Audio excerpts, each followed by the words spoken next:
Hello everybody and welcome to the Certain Magical Index Season 3 episode, I've forgotten what episode this was, give me a second, 13, I had it in my notes, it's fine, 13 review, halfway, I believe it's 26, so I think this is the halfway point. I've really enjoyed it so far, so I know people are going to complain about this, that and the other thing, but it's fine, because I've enjoyed myself, and as long as they please me, they've done a good job.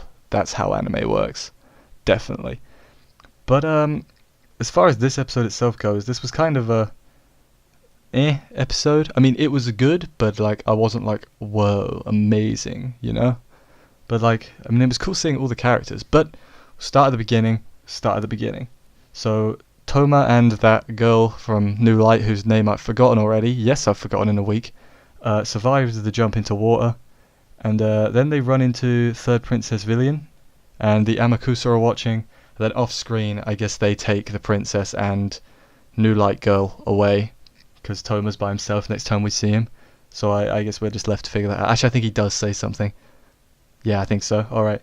But then we go to Aqua and Night Leader, who are still fighting, and Night Leader has this pretty OP power where if he considers something a weapon, it has no power, which is I'm not a magician or a scientist or any other form of power level detector guy. I'm not that scouter from Dragon Ball, but Zero, that seems pretty OP. And on top of that, he's super powerful in England as well, or Britain.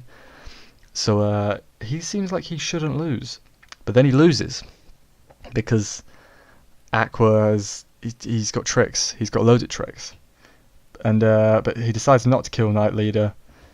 And then Toma runs into Aqua, and because he's Aqua the back, I guess he's took out the knights. He's crashed the carriage that Index was in. So then Toma and Aqua team up to fight Carissa, who shows up with the Katana original, and she cuts a cube in the earth, and it's deadly. I'm gonna be honest. A lot of the explanations go right over my head because I'm not smart, and this is fictional magic power. I'm okay, I'm just going to accept that's a thing. So, but yeah, it was quite cool. I think she was talking about cutting dimensions, but not alternate dimensions, 3D, 2D, 1D. She was talking about that, which was pretty cool. But then she makes a hurricane, and from the I guess framing or the shot, I just thought, oh my god, is Toma's hand being cut off again?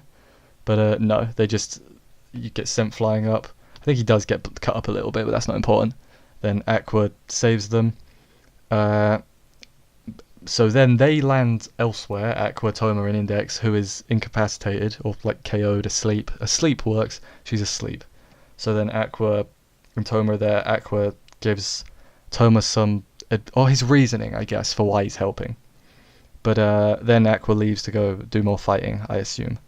And Toma and Index have a little bit of banter, and then they get picked up by the Amakusa in a plane. I don't know why they have a plane, but this is the second or third time they've shown up on a plane. So they own a plane, so it's fine. I'm not going to complain. Churches can own planes, fine.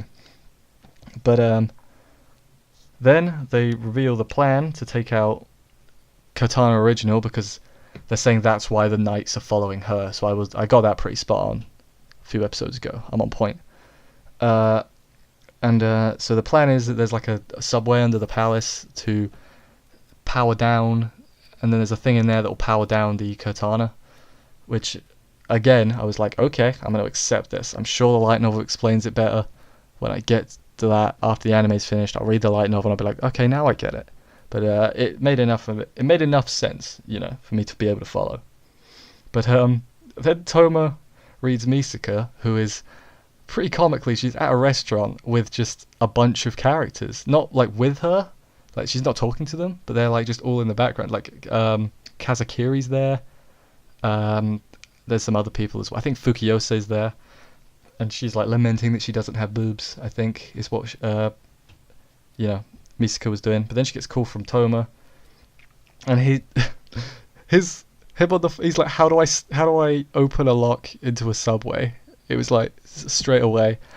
And to be fair, she questioned it a little bit, but then she was okay, I'll help you, which you know, Toma, go for it. She's the one, except when she's not, and people will be mad at me that I said she's the one for Toma.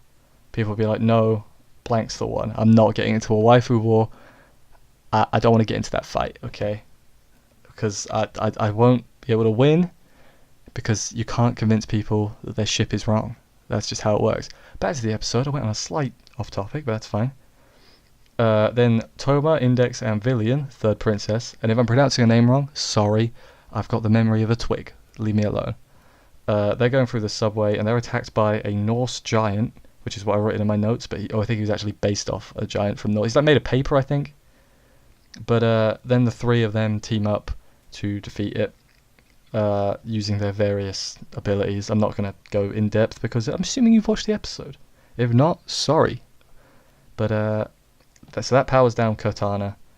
Carissa coughs up blood at one point, but she's like, no, I'm fine. But then before the big fight, right, all the good guys are all on one side, you've got the knights on the bad side.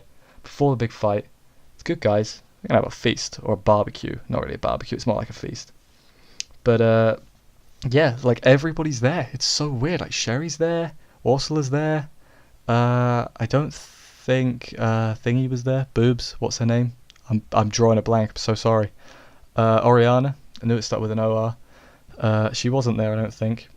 Kanzaki was there, the Imekusa were there, Team Agnese were there. There was just, where's Style? Where is he? Did he go to Scotland to investigate? I don't remember where Style went, but he's not here, so that's a bit weird.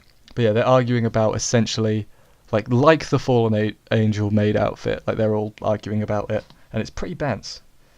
But then we cut to Aqua on the phone with Knight Leader, or I assume is Knight Leader. It sounds like him. And I forget what they were talking about because my notes don't say. But I don't think it was anything too important. I might rewatch the end after this because I'm ashamed that I don't remember that. But then during the credits, we don't have like traditional like proper ending credits, but the credits going while there's stuff in the background. The Queen, Laura Stewart, and the first princess whose names I've forgotten get to the field where they were, celebrating, but they've all gone to fight now. And essentially they're saying there's something about a magic artifact that's really powerful from the museum, which, as well as that, I'm going to assume that's what Fiamma of the Right is going to steal. Also, Aqua told Toma about Fiamma of the Right as well. I forgot to mention that. He did that earlier. So I'm assuming that's what, because he said there was something in England he needed. I'm assuming he's going to steal it at the end of this arc. I could be wrong. I've not read the light novels, so don't tell me. But that's what I think is going to happen. So that was this episode.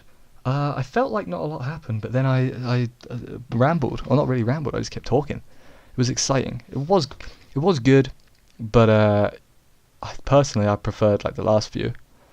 That's not to say this was bad. Absolutely not. Please don't be mad at me.